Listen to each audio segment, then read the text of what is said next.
थाइना ममांगै खुंगंग अमदा थोइबा कौबा यामना लाइरबा नुपा अमा लेरम्मी। महाकना सन खरा लोइजरमी। सनसिंग अदुदगी थोरकपा संगोमसिंग अदु योंजदुना थोइबगी मतै मनाउगी हिंगनबगी लंबी ओइरमी। मतै मनाउ अनिना कन्ना होनाजदुना ngasiदी सेल खरा खजिक पाइजबा मिसक अमा हाइबदु ओइरक्लमी। अदुबु मदु फना ओइदुनसु थोइबनदी वखल कया नुंगाइजरमदे। महाकना हिंगलिबा पुंसी महिंसु महाक मसाना पामजरमदे। महाकना पामजबदी अतांगबा गारी तोंगबा फजबा युमदा लैबा पामलमी। नोमगी नुमित अमदा थोइबना महाकगी नुपीदा असुमना हाइरक्लमी। नुपी अइखोइसे अचौबा युम अमदगा लैरगा अतांगबा गारीगा तोंगदुना नंगसु फिरोल फजा फजबा मयाम अमा सेलहंदना लैकाय मियाम मांगसिदने कलक पेना हिंखिगदौरिबनी। अइखोइगी इमुंग असे सेल पाइबा इमुंग अमा हाइबदो ओइदबा यादबनीने। थालिंगी वादु तारगा महाकगी नुपीना मखा तारई। मखोइ मपा करिनो नंगना हाइबदुबो अइखोइ असुक नुंगाइना लैरिबसिदी अइखोइगी होनाजमनगी महैना अवाट अपा लैतना नुंगाइना नुंसिना हिंदी मसीबु नुंगाइबा हाइबदो नतब्रो। नुपी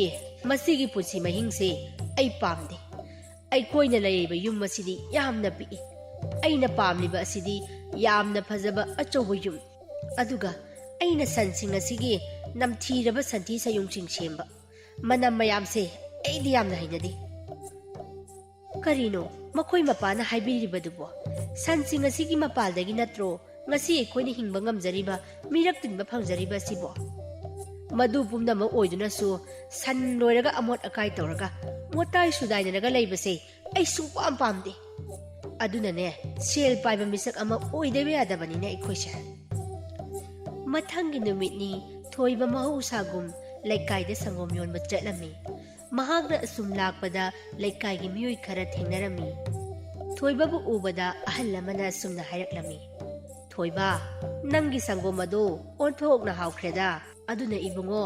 नंगी सनसिंग अदो निंगथीना होनौको अहल अदुगी वादु तारगा थोइबना सुमना खुमलक्लमी होय होय खुरा अदुबु खुरा आइदी सनसिंग असे यामना कुइनागा लोइररोय संथी सयुंग मनमसे ओंथोकना हिनखिद्रे अइना सेल पाइबा मिसक अमा हेक ओइबगा सनसिंग से अमत्ता लोइररोय खुरा थोइबगी वादु तारगा अहल अदु यामना ngakna हाइमैमा थोइबा अदुमना हाइगनुने सनसिंग अदुगी मपानदगी नत्रो ngasi नाहाकी फिबम असे यौरक्लिबा आइ सु येरुम योलिबसे लोइबदा मनम यामना नमथीख्रबा पोटनिने अदुबु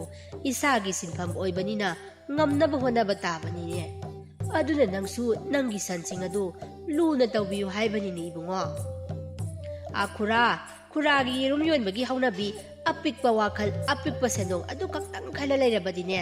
सेल पाइबा मिसक ओइबदी ngamnaroine खुरा थोइबगी वादु तारगा नुपादुना मु मखा तारप्लमी आइबुंगो थोइबा अइना हाइबदी नंगी सिनफम मदुबु इकाइ खुमनो हाइबनिने अइसु येरुम योलेगा हिंगलिबा मिसकनी अदुनाने खुरादी अइगी येनसिंग अदो यामना लूना तौजै थोइबा यामना साउना आखुरा नंगिना पुंसीदो चाखटप सुंगम ngamdana येरुम योनबगी वाखलदा तुम खंदना लैहबि हौरो नसा सचरे खुरा असी हाइरमदुना थोइबा यामना साउना हनखिरमी मतम चुप्पदा सेल यामना फंगबगी वाखलदा खंदना लैरमी महाकना संगोम योनबदा फंगलिबा सेन खरा अदुनदी महाक सेल पाइबा मिसक अमा ओइबा ngamlaroi हाइना खलमी संगोम खरा योनबा सिनदी आई सेल पाइबदी ngamlaroise संगोम मयाम अमा योनबा ngamlabadi आई सोइदना सेल पाइबा मिसक हाइबदो ओइरनी अदुबु आइगी सनसिंग असिदी संगोम खजिकता थुई अइखोइगी खुंगंग असिदा लैरिबा युमथोंग खुदिंगमक असिदा अइना संगोम पिबा ngamlabadi अइसे सोइदना सेल पाइबा मिसक अमा हाइबदो ओइरकनिदो अदुना सन खरा लैसनबसु तल्ले अमा बोइरो फजबा युम अमदी अतांगबा गारीदी आई लैदबा यादेसे असी खंदना थोइबदु लंबीदा असुम लाक्लमी महागरा असुम लाक्पदा तुरेल अमा उरमी तुरेल अदु उबदा महाकी वाखलना करीगुंबा अमा खलंगलमी ओ अइना नहान मखै वारिबा असिदी यामना लाइना सेन तानबा यारमनेदना संगोम यामना थोकनबा अई संगोमसिंग असिदा इसिंग यासिनबा तारे अदु ओइरबदी अैखोइगी खुलदा लैरिबा युमथोंग खरदी मसिंग हेंगना संगोम पीबा ngamlagani se asi khanduna thoibadu mayumda hankhirami mathanggi numitta thoibana bottle da sangom tangkhai tangkhai hale aduga turel da laktuna ising tangkhai tangkhai amasu yansilami asumna ising yansilabani na sangom su yamna thoklami khangzadaba laikai miyamdi thoibagi sangom lainarami thoibadu sel yamna phangnami mathanggi numitta su chap manana ising tangkhai ama yansilaga sangom adumak yolami mahak tawriba aranba thawong aduda mahak masa mathanta haraujaba phawrami ha haujikti ai sel paiba misak ama oiragani onthokna nungai khre ai sina han makai kayada panglurabano yum asumna matam kharagi matungda thoiba sel paiba misak ama haibado oiraklami phajaba yum ama su sarami atangba gari leiduna tonglami amasung फिरोल फजा फजबा कया अमसु सेलमी महागना संगोम योनबगी थबक्ति अदुमक मखा ताना चथरमी cell यामना पांबा हेमन खिबना संगोम यामना थोकनबा इसिंग खरा खरा यालंबदगी यामना अमुक केना यानसिलक्लमी संगोम लैबा लाकपा मियोय सिंगदु थोइबगी संगोम असि मही यामना लांगी इसिंग यामना यानसिनबा माली हाइनरक्लमी नोंमदि मियोय खरा थोइबगी मयुमदा मयाम हौदुना लाक्लमी mayam adu ubada thoibana ingak nangna karisu tawsadana asumna hayaklami mayam kari tawba yawnarabage mayam maraktagi nupi mana asumna hayaklami thoiba aikhoi nangi sangom adugi wakat ki haiduna laklibani nupa amada mu asumna hayai nangi sangom adu ising ngakta ngari thoibana karisu khangdaba saduna karino nakhoina haribadubo madudagi nupi mana mu marak thaladuna अैखोइना सेल पीरिबदो संगोम लैगे हाइदुना पीरिबनी इसिंग लैगे हाइदुना cell पीबा नतेने इबुंगो थोइबा थोइबना नुपीदुदा ओनसिनदुना यामना साउना असुमना हाइरई हेरा इतैमा नंगना अैगी संगोम असे लैबीद्रबसु कैसु काइदे नयुमदा चटपीख्रो चलो अैना संगोम योनिंगलगा योनी इसिंग योनिंगलबसु योनी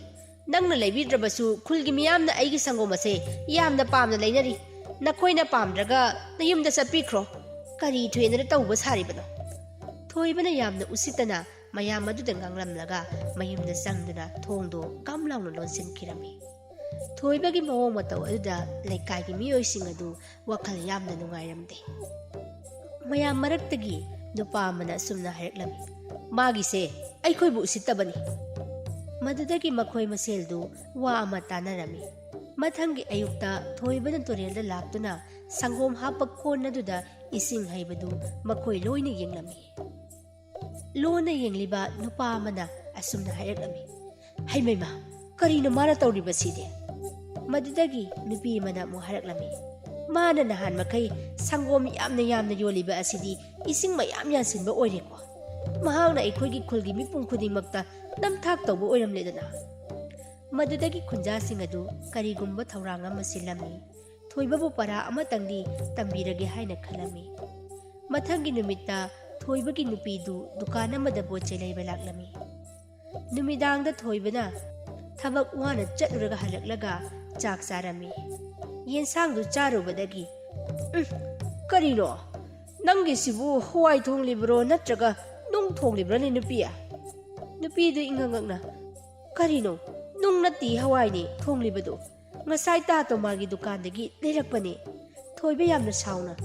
khangari madugi to malai binu padu अैखोइदा नमथाकसु तौबा सारि हयेंग नोंग हेक गानबगा अै चतुना थिना गांगलुगे खंगनी थोइबदु नुमिदांगजु चाक चाबा यारमदे नुमिदांग अथिंगबदा चाक लामंबदगी महाक तुंबसु यारमदे नोंग हेक गानबगा थोइबगी मतै मनावदु साउना तोमालगी दुकान लाक्लमी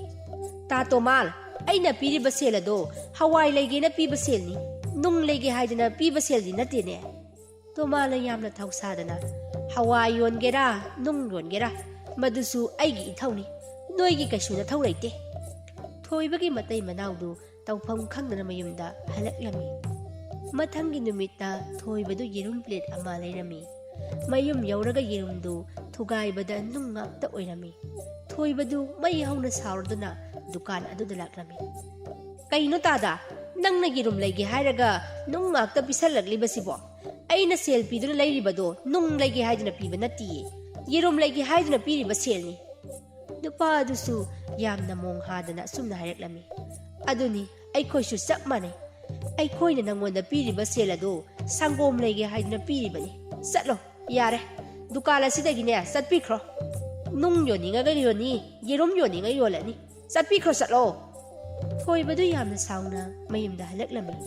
थोइबना दुकान अमदगी अमो फुरित अमा लैरमी फुरित अदु लिट अदुना महांगना लंबीदा असुम लाकपदा नोंग कन्ना तारक्लमी मयुम यौरकपददी फुरितु लोइना मचु कोखरक्लमी असुमना थोइबना लैरुबा पोचै खुदिमक अमता नातै चारमदे मयाम चप मानना थोइबबु परा अमदी तंबीरम महाक्की नुपीना मसी पुमनमक्से अइखोइना सोइबा ngaktani